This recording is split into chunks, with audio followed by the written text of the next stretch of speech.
तो मैं चाहता हूं कि आप परमेश्वर का वचन ध्यान से सुने। इसका टॉपिक है कि परमेश्वर की महिमा कैसे मिलती है। जब आप इस वचन को समझेंगे, परमेश्वर के वर्ड को, और परमेश्वर के दास ने कैसे उसको एज ए प्रीच हमें बताया है।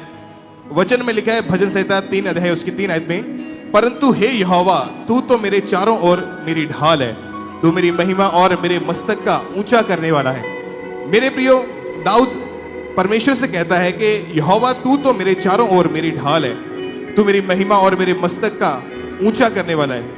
क्योंकि दाऊद को पता था कि केवल यहोवा परमेश्वर की महिमा ही है जो उसको हर एक परीक्षा, संकट और शत्रुओं से बचा सकती है। दाऊद चाहता तो वह यहोवा परमेश्वर से अपने शत्रुओं की हानि मांग सकता था, या परमेश्वर से अपनी सेना को बढ़ाने के लिए कह सकता था, या अपनी सेना के लिए बुद्धि और ज्ञान मांग सकता था ताकि उसकी सेना शत्रुओं को हरा सके। परंतु दाऊद एक आत्मिक व्यक्ति था। जब दाऊद एक चरवाहा था तब उसका रिश्ता परमेश्वर से बहुत ही मजबूत था। उस समय वह जंगल में जब अपनी भेड़ बकरियों को चराने जाता था तब परमेश्वर की महिमा उसके ऊपर उतरती थी।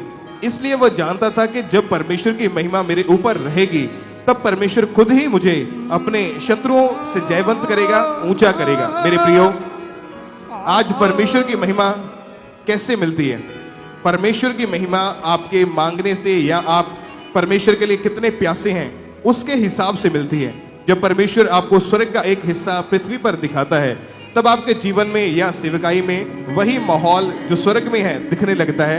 आप परमेश्वर के प्रेम से भर जाते हैं, आपको परमेश्वर की उपस्थिति हर पल महसूस होने लगती है, स्वर्गदूत दिखाई देने लगते हैं। मैंने अपने जीवन में परमेश्वर की महिमा को देखा है। जिन लोगों के अंग नहीं होते थे उनके अंग बन जाते थे। मैं आपको बताना चाहता हूं कि महिमा कई प्रकार की होती है। एक महिमा वो है जो आप परमेश्वर की करते हो, दूसरी महिमा वो है जो आपके जीवन में परमेश्वर की ओर से उतर के आती है। जैसे सुलेमान के भवन में परमेश्वर की महिमा उतरी थी।